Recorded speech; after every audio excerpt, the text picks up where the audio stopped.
Teams are trying like hell to get in the playoffs. The Phoenix Suns traded young, talented Kelly Oubre for Chris Paul. The Atlanta Hawks spent over $100 million. Michael Jordan shrugged at that and was like, I'll spend that on one player. The critics didn't like that so much. This year it's a little easier to make the postseason with the play-in tournament again, this time with the 9 and 10 seed, but in the end, the top 8 still make it. So before the season starts, let's predict the East and the West. Welcome to AM Hoops, it's Casey Kiernan. Today's video is sponsored by Raid Shadow Legends because I know so many of us play video games. NBA 2K is a huge part of NBA YouTube, and I promise that Raid will be right up there with 2K if you don't already play it, because millions of people do. It's a champions collecting based RPG game that is filled with battles and bosses. Now Raid's got 16 different factions that all have their own champions, but my favorite are the Ogren tribes because they're kind of like Boban Marjanovic. Take Biggin here. He is legendary, just like Boban. Super strong, hits hard, not too fast, but he is a giant who gets the job done. You collect champions in many different ways, but one way is by opening shards, and if you get Biggin, you got a winner. So you've got your collection of champions, right? And one of my favorite parts is they can battle in either manual or auto mode, which is going to come in handy during basketball season that starts in a few days. Like if there's a big play or a close fourth quarter, you can put it on auto and watch the game, but if you see your champions are having a tough time in a battle, you can jump back in, grab the controls, and get them through it. And this month, Raid just released their biggest ever update. The main event here is Doom Tower. It is a giant tower with 120 floors, bunch of secret challenge rooms, and 12 badass bosses to take on. Doom Tower has been a long time coming. Now, on top of that, they're releasing 14 awesome new champions just in time for the holidays, along with a bunch of holiday events and tournaments. Millions of people already play Raid, millions, but there's never been a better time to get into it, and here's why. The Raid team are giving away a bunch of free new goodies, plus a really special champion to help get everyone started in the tower, Bulwark. So if you want to get a huge head start in Raid, all you got to do is hit the link in the description, and if you're a new player, you will get your free Void Champion Bulwark, 50 gems, an XP booster, some energy refills, and an ancient shard as soon as you get in-game. All this treasure is waiting for you here. Click the link in the description below, and again, thanks to Raid for sponsoring this video. On to the predictions. Let's start in the West. The 1 seed will be the LA Clippers. This team really has everything a 1 seed needs. Talent and motivation. Last year, LeBron was trying to prove he's not the washed king. They tore through the regular season. This year, the Clippers want to prove their haters wrong. They were embarrassed in the bubble, but are still talented as hell and motivated. Seeds 2, 3, and 4 will be some combination of the Lakers, the Nuggets, and the Blazers.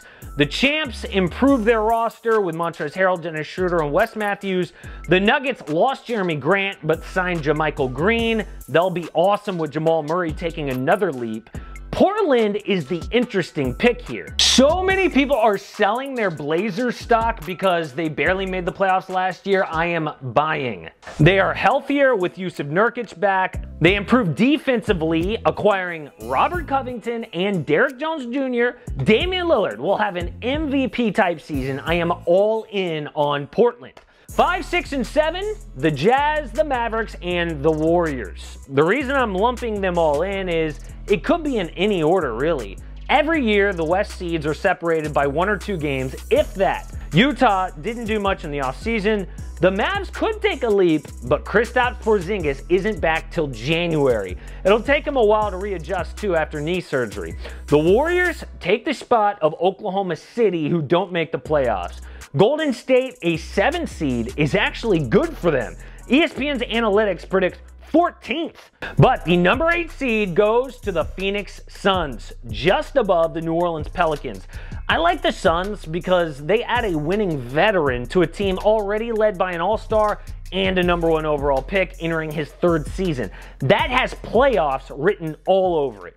That means the Pelicans, Timberwolves, Rockets, Spurs, and Kings are out. There are legit stars on New Orleans, Minnesota, and Houston, but the West is that competitive.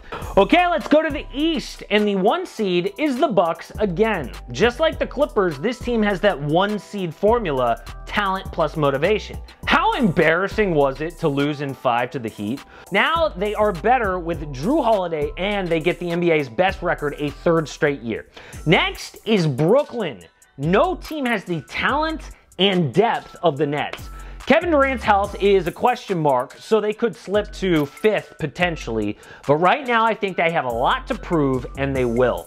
Number 3, Philly. It is another talent plus motivation combo.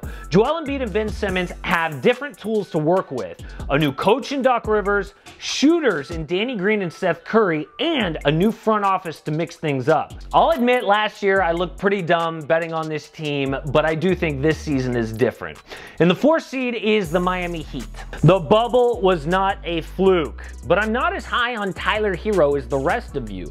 I'm more of a believer in Jimmy Butler and Bam Adebayo. I just don't think that is a top 3 seed in this year's East. 5, 6, and 7 are really interesting because it's 3 teams that dropped from last year. Boston, Indy, and Tampa Bay. I mean Toronto. People talk trash on Gordon Hayward, but the Celtics lost an 18-point per game player. Kemba Walker is their 2nd best scorer. He's out till January. Jason Tatum will be amazing, but this team lost a lot. The Pacers are a victim of a competitive conference. The Raptors, a victim of losing talent. This team is underestimated every year, and they usually prove us wrong, but this year will be different. Serge Ibaka and Marc Gasol left for LA. Based on the bubble, their best player might be a 34-year-old Kyle Lowry. At some point, it is too tough to overcome when Kevin Durant, Giannis, and Jimmy Butler are in the conference. The 8th seed, the Washington Wizards. Now, I initially said a 5 seed, but I might have been a little too optimistic after the Russ trade. The reason I chose them, though, to make the playoffs is Russell Westbrook. He is a Hall of Fame regular season player. I can't bet against him plus Bradley Beal and Davis Bertans when the competition is LaMelo Ball and Gordon Hayward and Trae Young and Danilo Gallinari. Now, there are 2 wild cards this year that could shake up the standings in both conferences.